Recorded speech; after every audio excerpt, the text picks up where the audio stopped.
Welcome to Leaders in Light, Love, and Legacy. We are airing every Tuesday at 6 p.m. Eastern Standard Time on Zen Radio /Fave Unite Radio FM.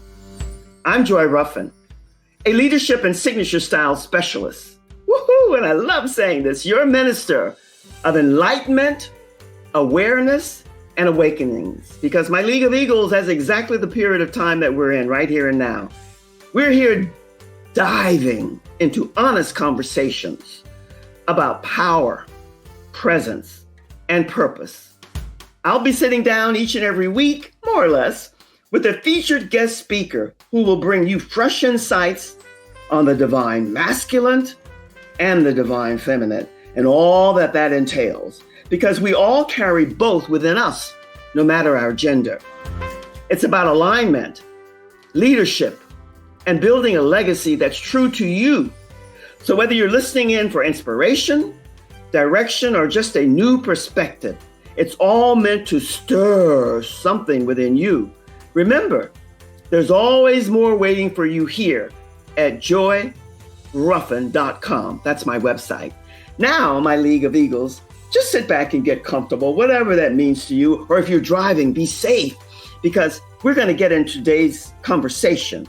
And maybe it's good morning, good afternoon, good evening, good night to some of you, because we're global. But wherever you are, I want to share with you a little bit about my featured guest speaker today.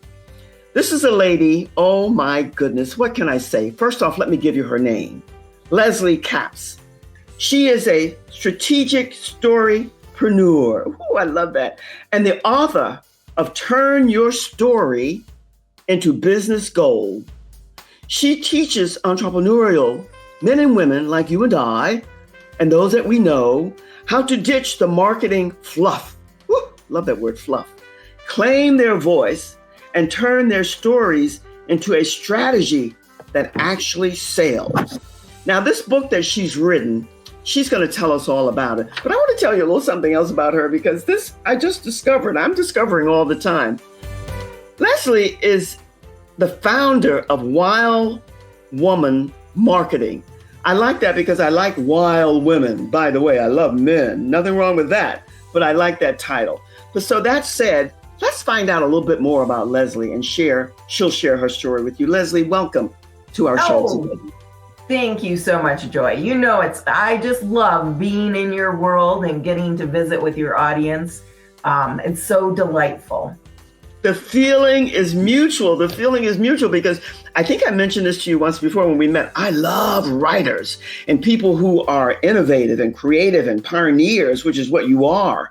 So tell us how you came to write this book, because there's a good story behind it. I know, but I want the audience to know about it. How you turned the strategic storypreneur, and now you're the author of Turn Your Story into Business Gold. Tell us about that. Right? Well, I think I must have had a book in my mind, right? Because I ended up writing it in 30 days. And I don't think unless you got some idea that you can do that. So I would love somebody to prove me wrong, right? And I'm going to do, a 30-day book writing course. So join in and prove me wrong that you have no idea when you first start. But yeah, I got a call from somebody I know. I had been in a collaboration book with her, and she said, "Do you have your own book?" I said, "Well, no, not really. I've been thinking about one. You know how you, yeah. And she said, "Well, if you could go to this event, would you write one?" And I said, yeah, pass my name forward. So she passed my name forward. I pitched the idea knowing that if I was accepted, that I would have to turn around and write a book in 30 to 45 days, right? Based on all things you have to do publishing wise. And so that is what I did, and where I ended up with the book, escorting the book to an Oscars gifting lounge just in February, right? So it was a very cool event. I had so many people say, "Well, don't you have to think about the time or the money?" And I was like, nope, not for me. I don't know that I would have that door open again. And if it's some door that I want to go through, or some door that might take me somewhere that I can't foresee, then I want to go down it. Leslie, I love that. I love that. And all the while I'm chuckling here and love my friend, because I had someone say to me once, and I love when you said 30 days, 30 to 45 days max, you wrote this book. And that means that you are very proactive and you rise to the challenge, ride the wave, ride the surf, so to speak. This lady said to me, and I love it because I understood it, writing a book is like being pregnant. Well, you're not pregnant for 30 days. You might get pregnant in 30 days, but it's a while before you deliver that beautiful baby, that new soul. So when you say 30 days and you're going to do a book writing course about that, I can't wait, because I think it's all contingent upon your background and what you know and how you can expedite things. So how did you find in the 30 days, what was that experience like writing this book? Right. It's such an interesting question.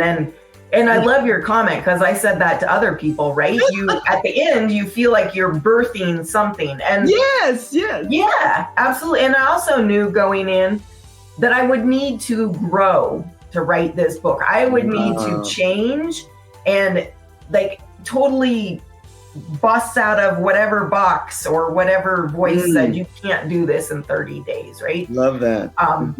So it really was a growing process. Honestly, I loved it. I love everything about book writing. I was so in my zen. I leaned into it. If I didn't want to go to networking, I didn't do it. And yet I was called to go to strange things, like trainings that I would have probably not gone to, but I just felt like this urge, and I would go. Invariably. Either somebody said something super brilliant, I was like, oh my gosh, that's going in the book. Or they said something super stupid, I was like, oh my gosh, that's going in the book, right? Extremes, yes. Yeah. So it really allowed me to play to my strengths, create that strategy around writing, the accountability, kind of all the things that go into it. I can't wait to write the next one and the next one and the next one. Well, that's what's so fascinating about what you just said here. And when I picked up on all of it, and all of it I'm taking in, but you said while writing it, with all these different experiences, the yay and the nay, the pros and the cons, you were in your zen. You were off in another stratosphere, because it gave you something to grow and to change and to expand. It was birthing, but you did it, and you expedited in such a speed and time, which is unusual, but I suppose good, because I can't, and I have to tell you, I told you before, I purchased the book, but I haven't read it yet, but I will. But tell us a bit about, you gave me the power of personal stories in business. How did you relate? Because, well, I've just shared my truth with you. How did you tie this book into businesses? Turn your story into business goal. How did you connect it to personal stories in business? Right. I think, when I found marketing, I love marketing because it's so creative. There's so many different ways you can do it. And I did all the marketing things, but really what I realized was it didn't work for everybody, when theoretically it should work for everybody. And what was the thing that was missing? What was the foundational piece that we were really missing? And it came back to kind of the reason why you're doing what you're doing, and not so much how you help people, but what benefits you provide and what problems you solve. And, there's all sorts of complicated ways to talk about that. And honestly, everybody talks about stories as a way to communicate, but nobody really talks about how you do that. Exactly. Right. So it just, for me, was like a very simple framework, right? That love the hero's journey, because he started us down this road of communicating our journeys. But if you try and do that, it's very long and complicated. And I want to stab my eye out with a fork, right? When somebody starts down that big, the big ups, the big downs, you're like, oh my gosh, not all of life is like that. So it really came about by trying to create a strategy that anybody could use and that was unique to every entrepreneur. Really, your story, how you ended up doing what you're doing, is the most unique thing about you. And it's so underrated, undervalued, and underused. So it's really trying to empower people to step into that. And that's what makes you stand out. Then we don't have to worry about the social media posts being catchy or funny, or because we are who we are. And if that's who we are, quirky like that, then go for it. I'm not saying that either. I'm just saying it really gives you and your business personality and a brand, right? We all have a brand. Yes. Are we owning up to it? Because even if you don't have a business, you got a brand. You say the same things, you wear certain things, and you look a certain way. It's all branding. And we somehow, when we get online, get a little weirded out about stuff, right? Like we don't feel like we can communicate like human to human, and then branding becomes this big old scary weird place. And I don't get it. Leslie, I'm chuckling away here because I like what you said and how you gave us the foundational piece of it, and yet people are all talking about it in different verbiage, the rhetoric and the jargon around that. But what you said is how? How do you do it? How do you accomplish it? How do you get these personal stories into business, and what is it based on? And people want to know, what's the secret sauce for me? How do I deliver it? What do I do? So when you talk about how you, and I love that, I'd forgotten this, but yet as soon as you said it came back, you were, and you still and always will be, because you love marketing. And marketing, sales, however you want to break it down, that's such a big part of our branding. So how do you support people? And I know this is part of your course and your whole packaging and so on, but how do you help people to market their books even before it's written? Because storytelling is vast, but how do you separate what you're doing and how you did it to support others? Right. I love this question because this is my passion right now, right? I guess you have to go through things to know all the stuff you didn't know. I hired someone to at least set me on the right marketing path. Right. And even when she told me her plan, I was like I got the little eye twitch, right? I was like, that's not going to work. That's not going to work. And so once it was launched, it didn't work. I mean, I hit bestseller, got bestseller status. So it worked in that sense. But then there's this whole other arena that I had no idea about. Advanced reader copies, reviews, and promotions. And it was really endless, but fun, right? Fun to, because I'll share with everybody here that you all are the first to hear, that I did my first book promo. So you can set up promos where your book is free for a day and they email their list. And I got 300 downloads so far. Wow, that's wonderful. I know, that's crazy, isn't it? So, yes. But really we have to expand. It's like so many things. And I knew this when I went into figuring out this marketing. It's like, I can't and I don't want to talk to one person at a time. That doesn't make any sense to me. So how do I reach more people that I would never in any other way be able to reach? So it's been an interesting journey and figuring out, because fiction and nonfiction, two different beasts as well. Wow. Yeah.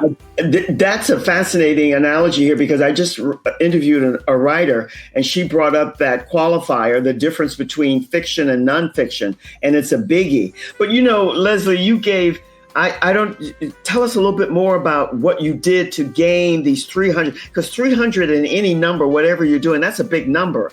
And how did you do that? And then what do you do with those 300 you get? Because I like what you said about in your business, whatever business it is, talking and speaking one-on-one continually, that can be very draining. So how did you work with this 300? And tell us again how you acquired that. And give us the name of this book again, because we got to get to Amazon or wherever and get this book. It's called Turn Your Story into Business Gold, The Ultimate Guide to Stories That Sell. Love that. Ultimate Guide. Yeah. Okay. Yeah. So I really can't take credit. It's more just researching it. But honestly, there are sites out there, and I connected with one that you put your book up on it, you pay them, you say, I will have it free on this day, and they email their list of X amount of people who then get the book for free for that day. Now you're hoping, obviously, right, for reviews, for people recommending it outside of reviews, but that's kind of like, you got to pray and do the Hail Marys on that one, right? I do a lot of praying.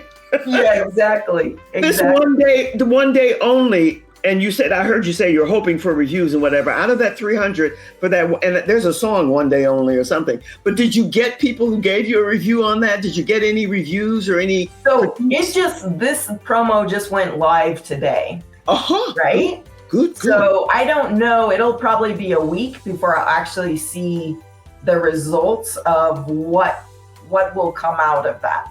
I like that. Yeah, but on the other hand, you have 300 new people who I wouldn't have been able to access in one day get your book. And do you get their email or something that you can put them on a list? Nothing at all. Okay, good enough. Nothing at all, unless they download, because the book does have a free workbook with it. So at the end of each of the chapters, there's like action steps and kind of a summary. Like, I don't even remember, right? And that's all included in the workbook. So you could download that workbook and do those exercises to think about your story, how to use your story. Well, what you said that you did, that you did a lot of your own research, because there's so much of the juice of what needs to be you don't get, even when you make an investment to learn all of this stuff. But you did your own research and discovered how to do this. And then here you have the 300 for the one day only, and it was well worth the investment, whatever that was for you. I like that, because sometimes the research and the reviewing and critiquing, it's not done in the right way. And that leads us to, it's going fast, but we're going to piggyback and dovetail on a lot of this stuff. What's the most course creators get wrong, and how do we fix it? I think you've given us one tip already, maybe more. But how do we fix it when we're creating something and get it right? What's the main, maybe the one or the three main bullet points that you can share about what we don't get right? Right. I would say marketing. Right? Because typically course creators do not like to market. In fact, somebody I talked to today I think it was today, literally said, I've got all this content. I want to create courses, but I hate to market. And that's a problem, right? So, finding platforms that will help you do that marketing, instead of having it just sit there on your own website and you're the only one responsible for marketing. That's, again, very difficult to do. And then I think the other thing is really keeping in mind, and this is certainly how I approach the book, what is it that your audience needs to hear? And I think this is true about our stories as well. Because our stories, if we're using them in business, they're not so much about us as they are about the person we want to make that connection with. What is it they need to hear in our story that they will go, oh my gosh, Joy, freaking amazing. I have to connect with her, right? So, and that's the power of stories, is that ability to connect with somebody on a very basic, simple, easy level. I read a LinkedIn post today.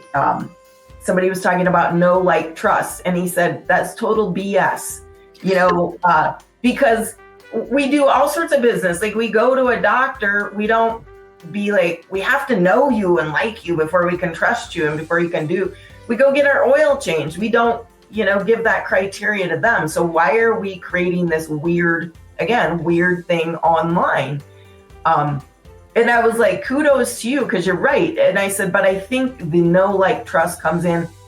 If I have a choice, I want to do business with somebody I like, right? Doesn't mean I have to be their best friend, but I like them. I resonate with them, which led me to think about, I was walking Wiley the Wonder Dog here recently. And this little girl, she was probably about 8. She was like circling us kind of, on the block. She kept going by. finally she pulled over and she's like, can I pet your dog? And I said, sure. And so she's petting, and we talked about the weather and biking and dogs and school or whatever. And I finally said, so what's your name? She got really serious and really quiet. She's like, I'm not supposed to talk to strangers. And I burst out laughing, and I was like, well, I think we're more than that at this point, right? That's the kind of, like, we don't need to meet 14 times with somebody to know whether we want to do business with them or not. But there's this kind of myth out there that you got, oh my gosh, like you got to wine them and dine them to make sure that they're going to be somebody you can refer people to. Leslie, I know exactly who you're talking about, who said to you where you received this like, know, and trust rather than know, like, and trust. I get that because that resonated with me as well. You know, Leslie, when you and I met, you shared a story with me that resonated with me, and I want you to share it, and I know you can recall it. You shared with me that you were somewhere listening to someone talking about what they do and what they were promoting and how they were going about it, but they left you down in the woe with me kind of thing. You remember that story you shared with me? That I'd like it if you could share that with our listening audience, because I think that's so important. Because a lot of times when people share with you their stories, if there's a lot of that down kind of, and then you want to bring and keep people up. And the way you share that with me, you do remember, but it resonated with me because I've heard so many stories where I don't want to stay down there. I want to keep rising, surfacing. So tell us and share that story, because I love that when you share that with me. Right? Absolutely. So yeah, this woman I met, and I was in multiple networking events with her, right? And the story was always the same. That she had some difficulties, lost all of her money, and she and her dogs were living out of her car. And that alone is very traumatic, right? And she spent quite a bit of time describing that. And you really felt that, oh my gosh, you felt like you were in the car with her. So she was great on that end. But then she kind of says, and then I found an MLM and here I am today. So total disconnect. And, you know, as you say, Joy, I was left in that, like, woe is me and that bad feeling. That is not a feeling that I'm going to buy from. I'm not going to buy from that place of feeling sorry for her. And obviously she had come back out. So in my brain, I was like, I don't understand why she's not sharing that part, right? So it really leaves, and we don't want to leave people there. As you said, then we walk away. We don't have a great feeling about them. We feel sorry for them. We might try and avoid them. Whereas if she had used that as, now look at what I'm doing and what I've accomplished and who I am, and I'm living in a five-story mansion. I don't know what it was, but so that's something important about it. I remember that story and how you told it more or less like you, and I've heard at different networking groups, people who share, and I might have been one at one time, you share stories like that, and you have to be able to share that part, but be uplifting, and then keep that as part of your story. That resonated with me, and I know it will with the audience who's tuning in now, because when you're telling your story, you want to give the low, the middle, the high, and you want to but keep them there. That's what I received from you. You want to keep them high where they maintain, and they don't go with, oh my God, that poor soul, no matter how many millions you have. So that was very poignant for me. Now, when it comes to marketing, how do you, because you said that's one of the number one things that most of us need to know how to fix. How does that, this is a good one, Leslie. How does that tie in marketing with promoting and selling your product, or is it all one and the same? Selling your product, marketing your product, promoting. Because I think for me, it's all wrapped together somewhat, right? But I've had multiple discussions, people who said, oh no, branding and marketing, they're two different beasts. Well, for me, they're like the front of your hand and the back of your hand. They just go together, right? And I think even if you say, I don't have a brand, or you don't acknowledge it, you do have a brand. It's just, is it of your choice or not? And selling certainly is wrapped in there. I think when you do a good job of marketing and promoting, makes selling easier, right? Yeah, because people are already like, oh, I want to get on your train, not like I have to drag you to get on my train. That's what I was waiting to hear, because I'd heard you mention and allude to that at some other point somewhere. It doesn't matter. But I know I have this deep feeling, seeing and knowing kind of thing. We all do in different ways. But I think you nailed it, because if it's good marketing, good branding and everything, you don't have to you always have to do the promoting, but it's included and all inclusive is what you're doing. So that resonates. Now, let's segue a little bit, because most of us I do, and I don't associate some of us, Hollywood, the entertainment industry. And here you write a book, turn your story into business gold. It goes into the Hollywood setting, and you're there turning your book with the Oscars. Share with us a little bit about that whole dynamic of what it felt like, the people you met, what that adventure was like for you, so that more of us can be included in this wonderful journey that you took there. Right. It's one of those experiences I'm not sure how you adequately describe it, right? And I had no idea what I was getting into at all. But I will say that the people were extremely gracious, right? Mm-hmm. They were there to interact. They were really just people, right? People who were interested in what you were doing.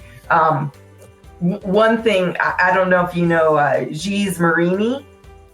He was any Sex and the City fans will know him from the first movie. Oh. He was, when Samantha went and lived in California, he was the guy that lived next door, and so she started eating so she wouldn't cheat. And he's like, he's gorgeous, right? I had seen on the list that he might come, and so I had my ears up, and I was like, if he comes, I am tracking him down. I'm getting a picture, right? I do not care what I have to do, how embarrassing, whatever it takes, I'm doing it. And sure enough, I saw him come through. He headed out the door. Like, I grabbed my phone and I said, I'm a huge fan. Can I take a picture with you? And he was so gracious. He was very gracious. I love that word, gracious, because that was my next question to you, which you've answered somewhat. But did you see any celebrities and stars? I'm sure you had to see them, whether you had contact with them or not. And the example that you gave us, Sex and the City, was a great show. I think they're coming back with a movie or something, aren't they? Oh, I hope so, right? I hope so. I miss it. I really do. There were actually, there were quite a few people who, you would recognize, right? Mm-hmm. That was kind of fun. And sometimes people, I was like, ooh, I know them from somewhere. Natalie Grossman, and she did. That name is familiar. I can't think of what she did, Natalie, but that name I've seen or heard or read somewhere or seen. Right, and I was going to say you would know. Was it American Horror Show? Maybe it was American Horror. Maybe. Okay. All right. There's so many of them. Was this a 1 day, 2 day, 3 day affair? What was this like for you? It was just a 1 day affair. We started at 10 in the morning and went till, probably 5 at night. So and then, the other vendors were there. So there was everything. There was alcohol, there was makeup, there was healthcare, there was singing bowls. And in fact, so a couple of things at the end, everybody went around, and if they had extra stuff, then we exchanged gifts, right? We exchanged gifts. So I got a singing bowl, which was super cool. And then there was another guy from Wyoming, believe it or not. I don't know if there was even, maybe 30 vendors tops, and 2 of us from Wyoming. What are the odds of that? Oh, Wyoming. Good for you. Exactly. Probably one of the least populated states in the country, and 2 of us representing there. You know, Leslie, what I discover each and every day, and I'm happy that I do, is that we're global now, and it's such a small world. You just see and meet people from everywhere, everywhere. I'm happy that you share with us about the graciousness in Hollywood, because it still has its taboo in a lot of ways about people being not too snobby. I don't think that's true. I lived in California for quite a while. People are just committed and completely and consumed by what they're doing. But for this one day event that you were there and you met these people and you did all of this different stuff, and yet you walked away with a feeling that it was worth it for you. But now tell us, I think you mentioned it, but I want to hear more. How did you get there? I mean, I heard about right away you had to write the book, but who contacted you? How did they contact you? And how did they get you to be able to get to this event? Because that in itself was an adventure. Oh, for sure. And it's so simple. I think, everybody always asks me and they expect it. And I'm like, I got a call. A woman, she did a book called, what is it? 200. Well, it's about 262 female entrepreneurs, right? And so each woman has 2 pages in this book. 262, as you can imagine, it's a very hefty book. But anyway, I was in the book with her. So I've spoken on some summits. She has a 5-year book tour planned. The book went to the Emmys because of a connection within the book. So they went to the Emmys. She then solidified that connection. She went to the Oscars, just this last Oscars. And that book will go back to the Emmys and just keep doing the Emmys Oscars circuit, right? So at the Emmys, the woman, Heather Mariani, who runs the gifting lounge, said to Deb, I would like to include some authors. Do you know any? So Deb said, well, let me reach out to some people. And I wasn't the only one another gal wrote a book and another one finished a book. So was all, either because we wanted to go to the event or we're like, hey, this is a great excuse to finish my book. Leslie, I heard that and I knew that you would allude to that in one way or another. And I wanted to hear that again. And I wanted our listening audience to hear that, because what I know now at this point in time and what you just spoke to is you never know what lead or what networking again or who you connect with that's going to lead you to another connection. So you need to be gracious, kind, considerate, compassionate, loving, because you just never know. And I had someone contact me that I hadn't heard from in over 1.5 years, and there they were. So you just never know. You never know. And that's what I love about your story. You got a call.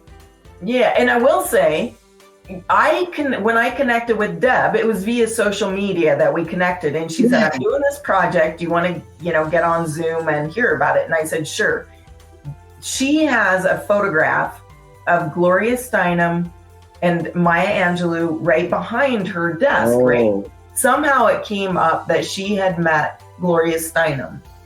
Gloria Steinem has been my hero forever. I mean, as a young girl, and I don't know how she got in my head because I grew up very conservative community, right? But like once she was there, she was always nagging me to do something, stand up for something, or, be obnoxious in my own way.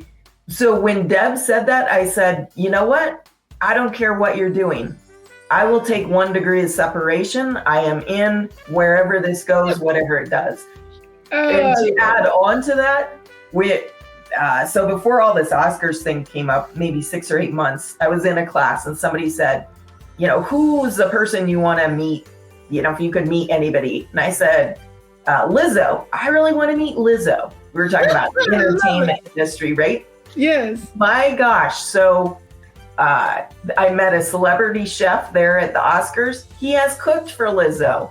It turns out somebody else I know, daughter, knows Lizzo. I was like, oh, come on, universe, just make it thick. Yeah, let's cut out the 1 degree next time. I tell you, Leslie, when you mentioned that Deb said to you, and behind her was a picture, I think you said Gloria Steinem and Maya Angelou. Well, you cannot be a new age woman or a woman with a mission, purpose, and thriving to be and do and have something that is not aware of these two dynamos, these two innovative pioneers.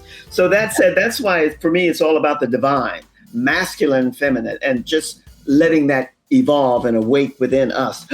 Let's segue. Let's go to something else you gave me, because I know you're enthralled with it, as most of us are. Overcoming the AI overwhelm without losing your voice. Right. How are you going to speak to that? Because AI is in the stratosphere, like, whoa.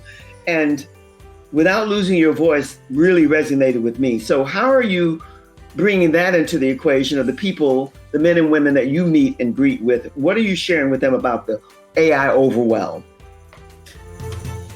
Yeah. Well, to rein it in a little bit, right? So no joke, clearly I used AI to write a book in 30 days. There is absolutely no way on the face of the planet I could have done it without AI. That doesn't mean that I just said to AI, write the book, right?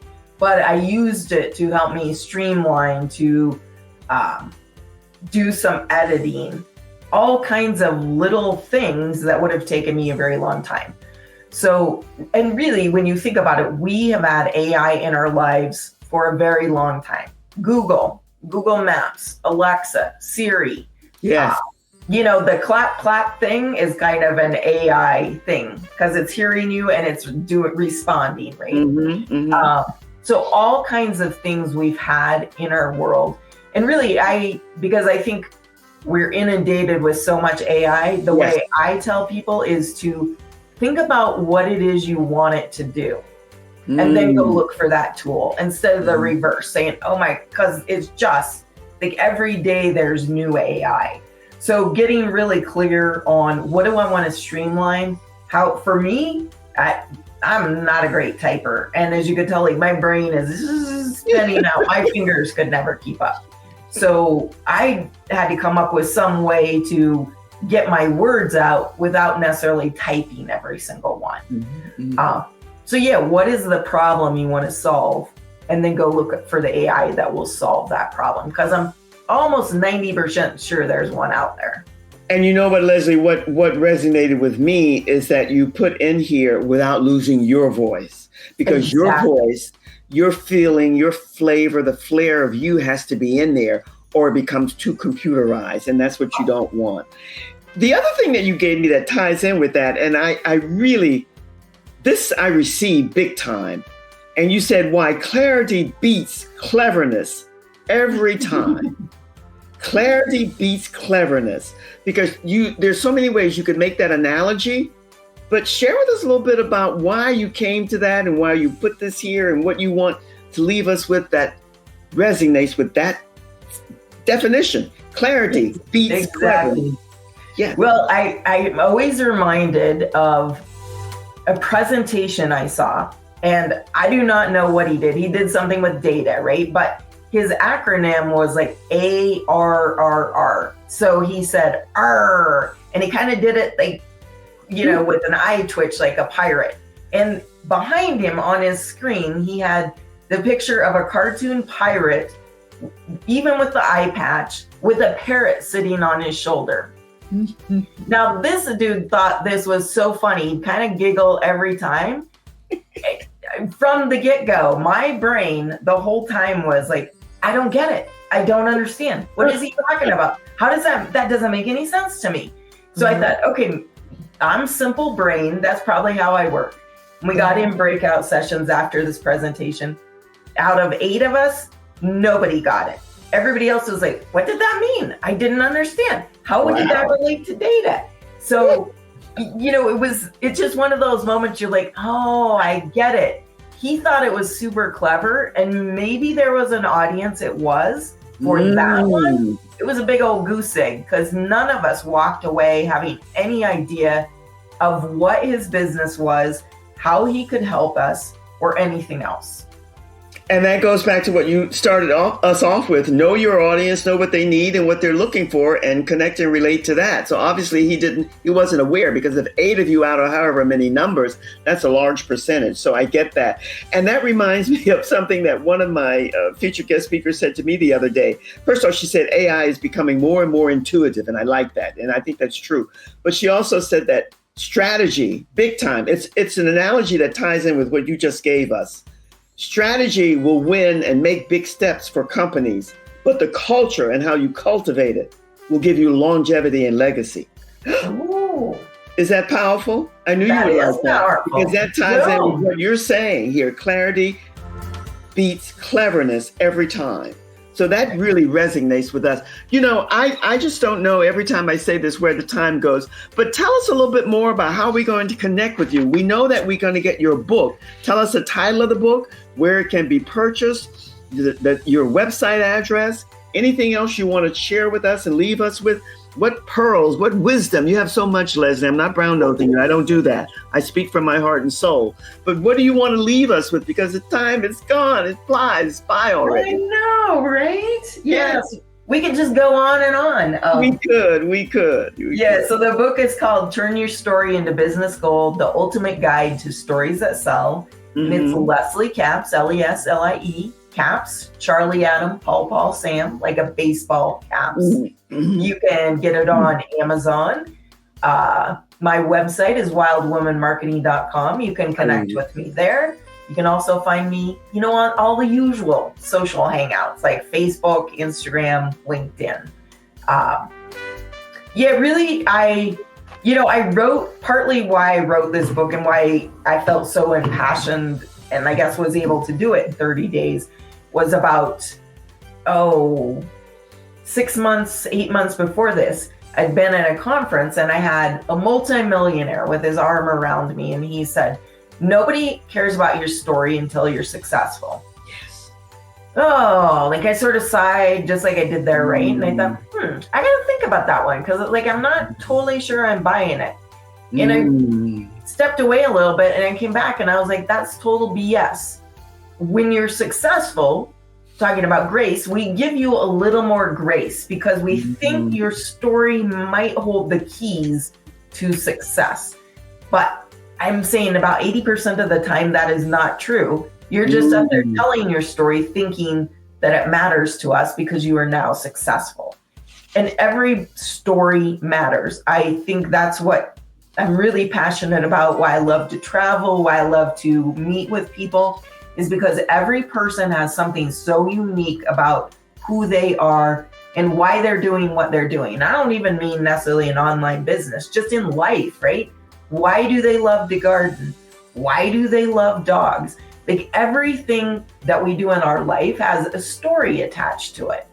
And finding those ones that resonate with people on a real emotional level, that's a key. And that's a key to our success in anything we want to do in life. And think about it like flirting or dating. Yes. All these people that pitch slap you right online. I'm always like, dude, I need to be wined and dined a little. You can't put a ring on it before we have a coffee date. So just slow your roll there a little bit. But yeah, taking that time to listen to people. And that is a very valuable skill for everybody. Leslie, we are aligned because my DNA, heart and soul aligns with yours, because you ended with something when the guy said, no one wants to know. There's a smidgen of truth in that. But we're in a time now, and that's why I label myself the minister of enlightenment, awareness, and awakenings. We have to own our own power and tell our stories through an emotional level that will connect with people. So I have really gained a lot of insights and alignment with what you're doing. And I only wish you the best of the best of the best. And you will have it. That I know for sure.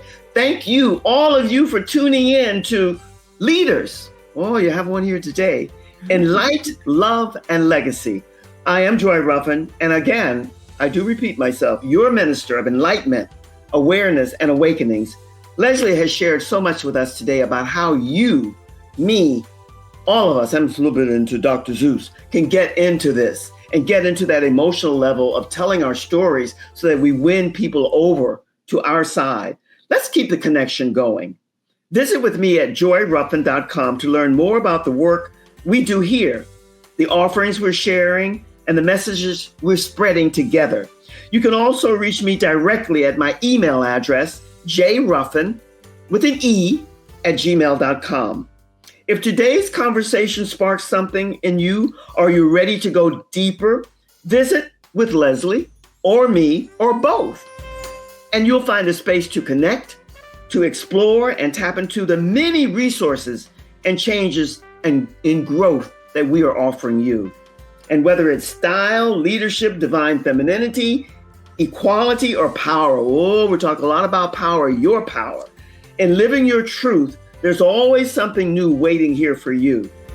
Until the next time, my League of Eagles. I love calling you Eagles because nothing wrong with being a pigeon, but you're Eagles. And that's what I love about sharing space and time with you each and every Tuesday at 6 p.m. Join us right here. And whatever you do, connect with Leslie Capps, Capps, and make sure that you purchase her book, Turn Your Story into Business Gold. Well, who doesn't want that? We'll see you again next Tuesday at 6 p.m. Eastern Standard Time. And from my heart to yours, much, much love and all the best now and always. Cheers.